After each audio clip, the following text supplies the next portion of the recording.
Is WRBJ 97.7, the beat of the capital. This is the Good Things Jackson Show. I'm your host, Brad Kamikaze Franklin, and we are excited again to have another great show lined up for you. And I am honored today. We have the Superintendent of Jackson Public Schools, Dr. Errick Greene, in here with me, and we're going to talk about some things that are going on with the district. We're going to talk about good things. JPS in here today, and he's going to tell us about some of the programs they have going on and a lot of the other things. So we want to keep a really upbeat tone, but if you have a scholar in Jackson Public Schools, if you are a parent, if you are a teacher, if you are a supporter of JPS, tell a friend to tell a friend right now. Tell them to tune in. We're going live from my Facebook page right now. We are also live on the air. Tell them to tune in if they're in their cars on the radio, or tune in online if they wish to. Leave comments, let us know how you feel, and I'm going to try to grill Dr. Greene as best as I possibly can to get the information out of him. I am a parent of a JPS scholar. I went to JPS myself. As I was telling you, Dr. Greene, I have a family that, has been educators, scholars, supporters of Jackson Public Schools for many, many years. So I'm glad that you were here, and I'm honored that you're here to join us today to talk about Jackson Public Schools. But before we do that, let's just talk about your journey to actually get here to Jackson, Mississippi. Right. Let's talk about your career and your journey in education, your claim to fame, where you came from, and how did you make your way to Jackson, Mississippi? Lots of roads and twists and turns. I started as a teacher in Baltimore. I was a middle school teacher. Mm-hmm. And definitely cut my teeth. I got some good experiences. Scholars, the young people don't always give you a break. They want you to show up and really do your job. Right. But I learned some wonderful lessons and certainly improved my craft. I had some wonderful coaches and administrators and folks supporting along the way. I was a teacher in Baltimore. I was a school leader and a principal in D.C. I led an elementary arts-infused school, arts and technology, which was just an amazing experience. Again, taught me a lot. I think we did some good work right in the community in Northeast D.C. So anyone who knows anything about D.C. Might know a little something about the neighborhood. But we had some wonderful scholars, wonderful parents, much of what you were sharing, folks who were invested in the school and supported us and held us accountable for doing right by children.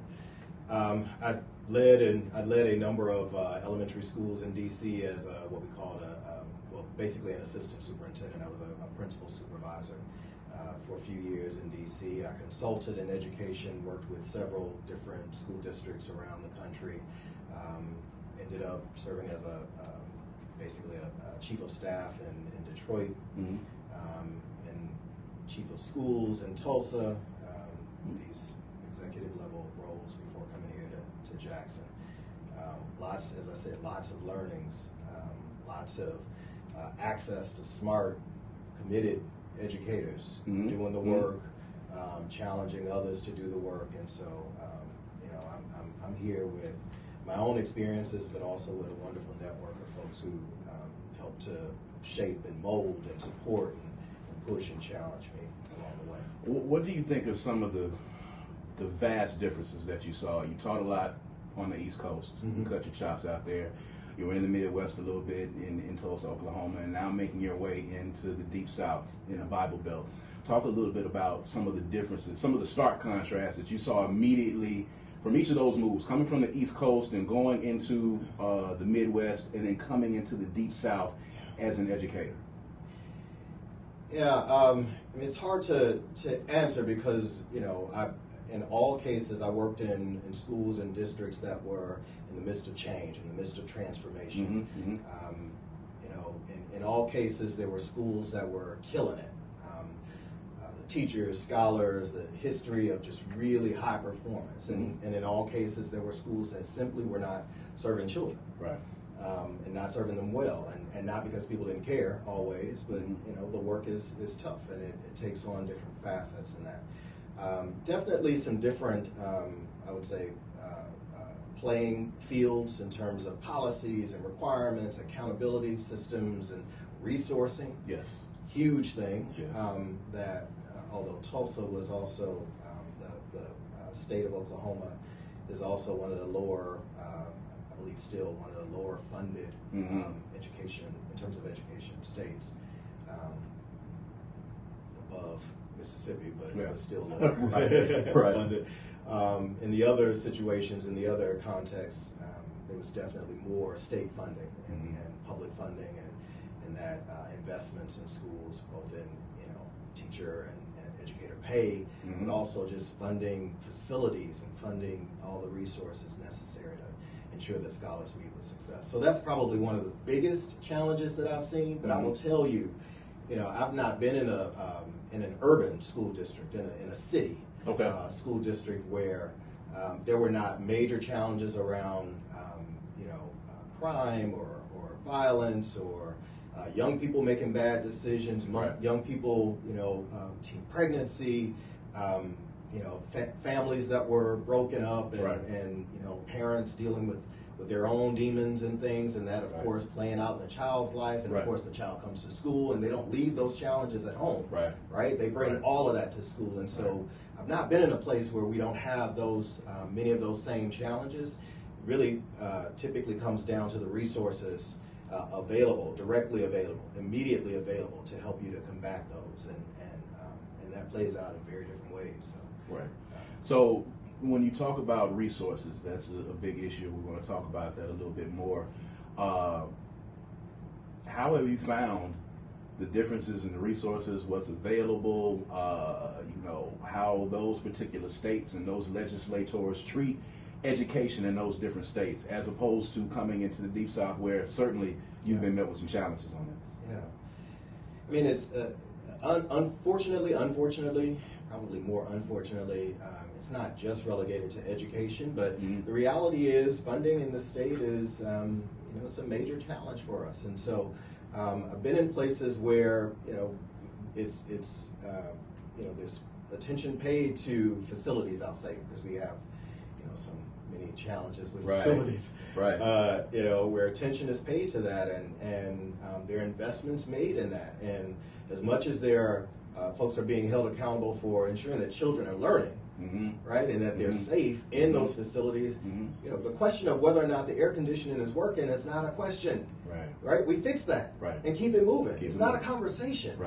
It gets fixed and you move on, right? The truth, here in our district is that we've got folks working double time trying to patch and duct tape and Band-Aid over systems that have been broken for years, decades, right? The life expectancy of a AC, HVAC system in a building, like, we're well past that. Oh, absolutely. Stop. Right. Fix that thing. Right. Keep it moving. Right. And we take, and I'm certainly in a position to accept the feedback and the criticism and challenges and complaints and things about that in our system, and try to help folks to understand it's not a question of will. None of my team members want to work in schools that are not heated or cooled appropriately. I certainly don't enjoy getting the messages early in the morning. So and so school HVAC is down. So and so schools power is down. So and so schools water pressure is down. I don't enjoy getting those messages or trying to mobilize folks 4, 5, 6 o'clock in the morning to try to do something about that before scholars show up. Right. This isn't fun. Which at times might be nearly impossible given the time frame. Brother. Yes. Yeah. It is unbelievable. I mean, the amount of time and energy that my team spends on just those things. I can imagine. Now talk about how you have met those challenges. Let's go back a little bit. You came here and you had to deal with COVID. So let's talk about coming out of COVID a little bit. There were some challenges there. Student retention during that time was not well. You absolutely had students who just were not logging into class. There was some instruction time that was missed. And then coming out of that again, there's a matter of playing catch up with educators in the district.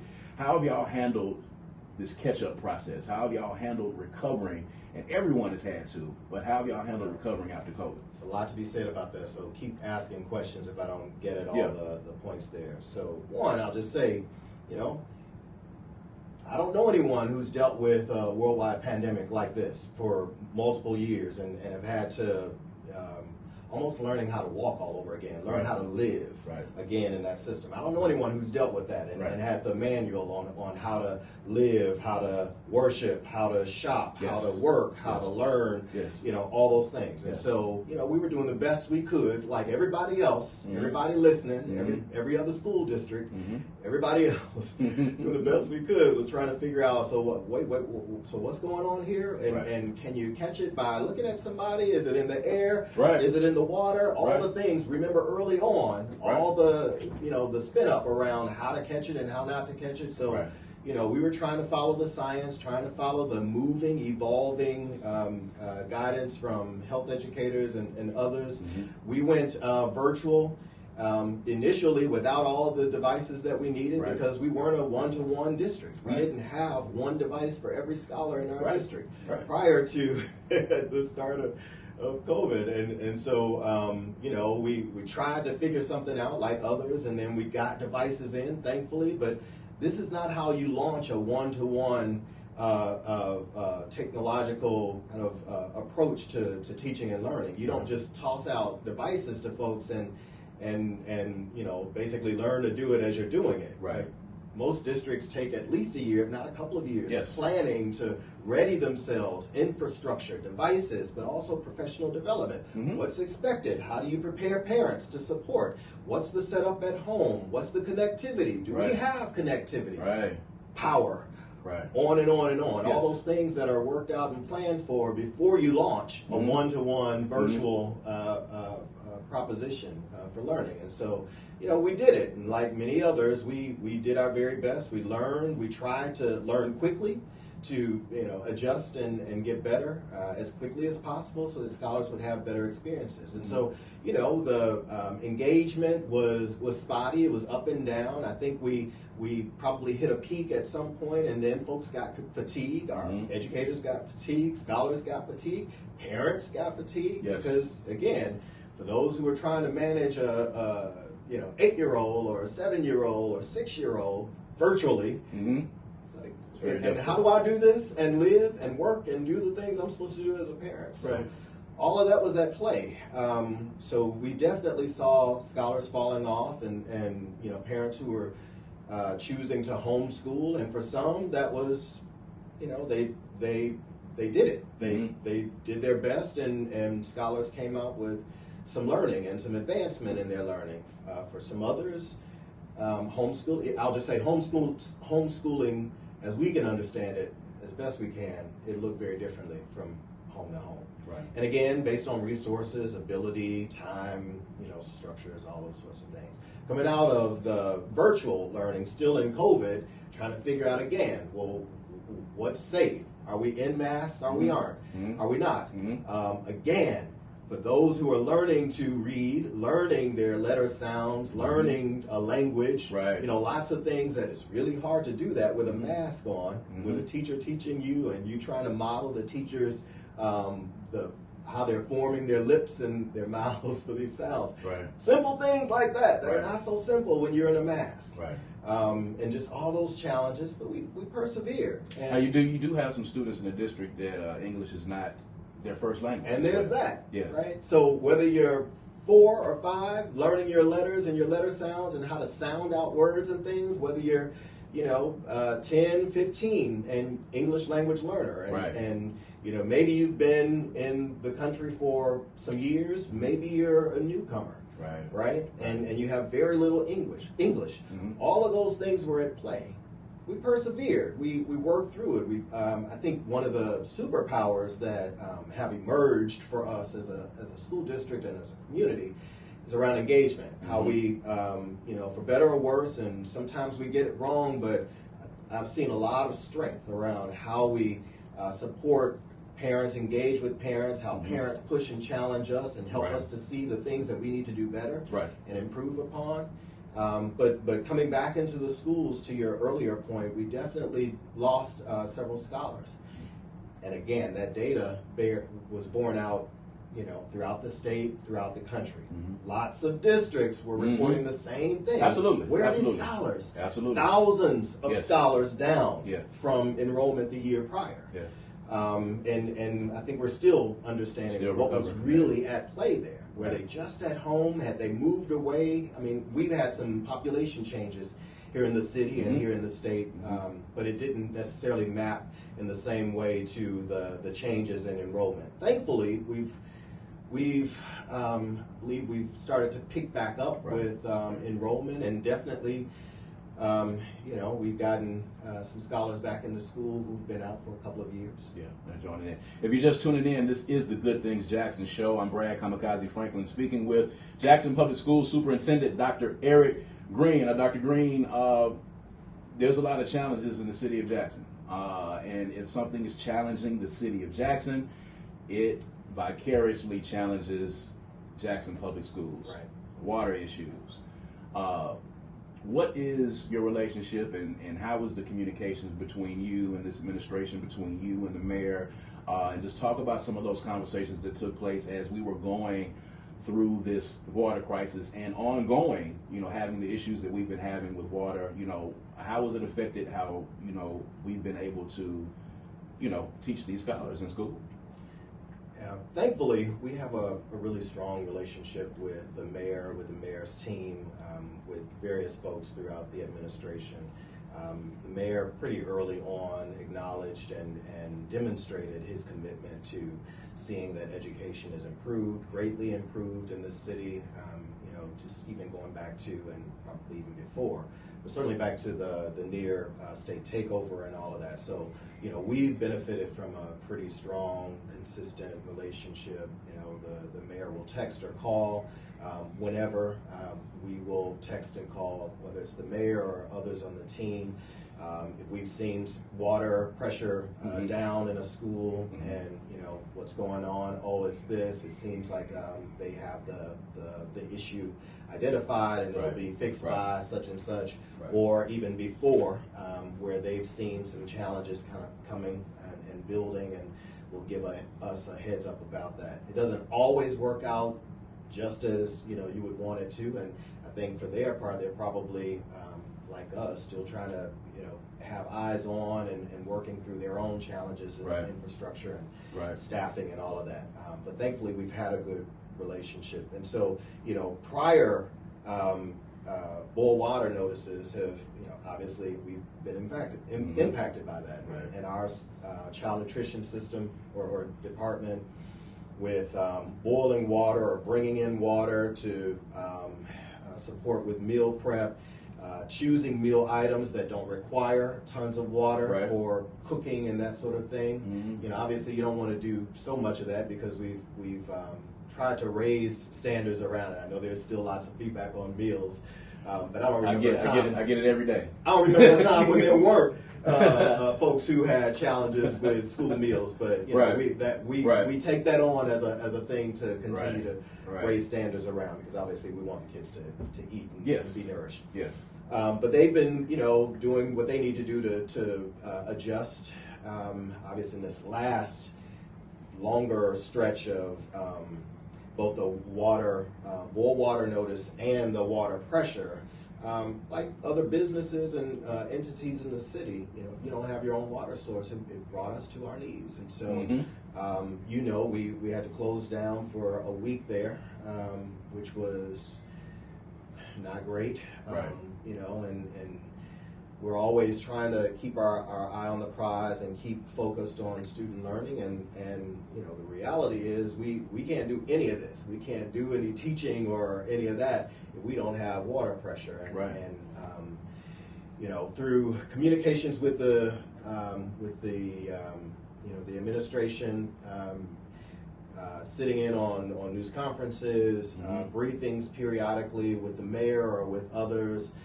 Our operations folks are really closely aligned with the operations team in the city, and so that's been helpful. And at the end of the day, it's great to have the information.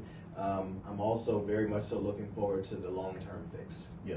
Like I'm sure, everyone else. Everyone is, and we're in a city much maligned. Our support from the legislature could always be better, whether you're talking about education or infrastructure, and I know that you guys are affected by that. So we're getting into this new school year. People are walking into schools. HVAC is not working.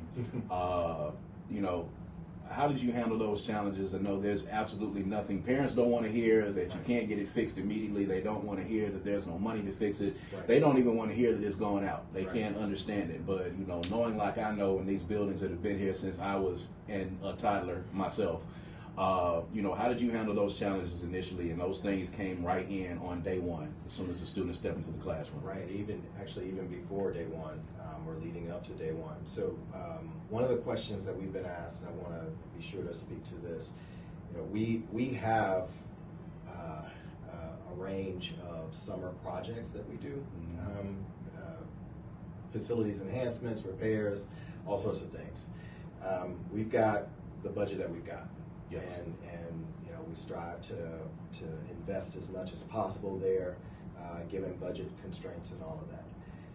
We do have, and we're thankful for the federal dollars, the COVID response, basically dollars that we have an ability to utilize some of those dollars to address air quality issues and that sort of thing. Obviously, you know, HVAC is a part of that. And so we're thankful for the dollars that we have there, and millions of dollars for that. Obviously, it's not all supposed to be spent on that, but we've got major needs, unlike perhaps some other districts, not perhaps, unlike some other districts. And so we've got lots of money to the tune of about $60 million or so allocated for facilities enhancements, not the least of which, and a huge portion of that for HVAC repairs, replacements throughout the district. What I think folks perhaps don't fully understand is we're not talking about HVAC systems like we have in our homes.